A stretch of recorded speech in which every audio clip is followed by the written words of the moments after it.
तर hello guys, मी बघितला तू मेरी मैं तेरा तू मेरे हा मूवी. अरे हे काय टायटल असतं काय एका मूवीचं? तर करण जोहरची फिल्म आहे, थोडं समजून घ्या. आणि कार्तिक आर्यन, अनन्या पांडे, तुम्ही सगळे त्यांना ओव्हर ॲक्टिंगवर ट्रोल करतात. पण ठीक आहे, अनन्या पांडेला मी इथं नाही म्हणणार. बिचारीने खूप चांगली ॲक्टिंग केलेली आहे, तर प्लीज तिला तर ट्रोल करणं आता बंद करा. ते खूप स्टार्टिंगचे दिवस होते त्यामध्ये ते व्हायचं सगळं, पण आता नाही आहे. ओके.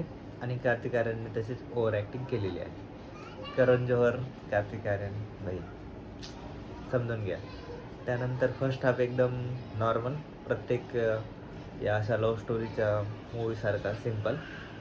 त्यामध्ये दोघेजणं व्हॅकेशनमध्ये अचानक भेटतात आणि तिथे त्यामध्ये एक हुकअप होतं आणि त्यानंतर प्रेम होतं आणि त्यानंतर तो तिला आय लव्ह यू म्हणतो. त्यांची ट्रिप तिथे संपते आणि नंतर मग दोघांना एकमेकांची आठवण येते दूर झाल्यानंतर. मग तो तिला अप्रोच करण्यासाठी इंडियाला जातो.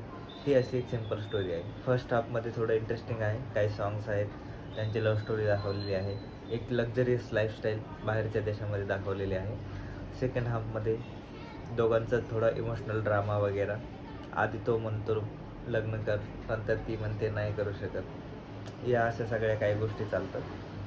आणि फर्स्ट हाफ इंटरेस्टिंग, सेकंड हाफमध्ये थोडं बोरिंग होऊन जातं. जेवढी स्टोरी त्यांना बनवायची होती त्या पद्धतीने जर जात नाही तर ठीक आहे.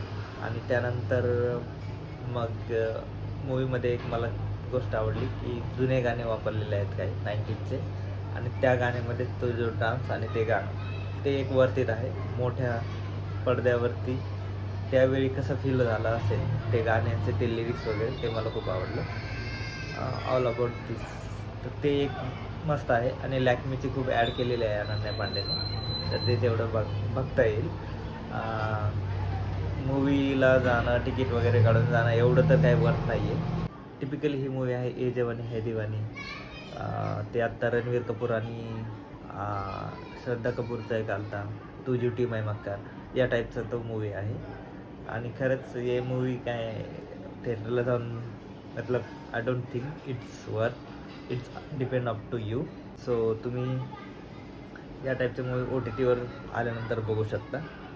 So this is all about it. Bye.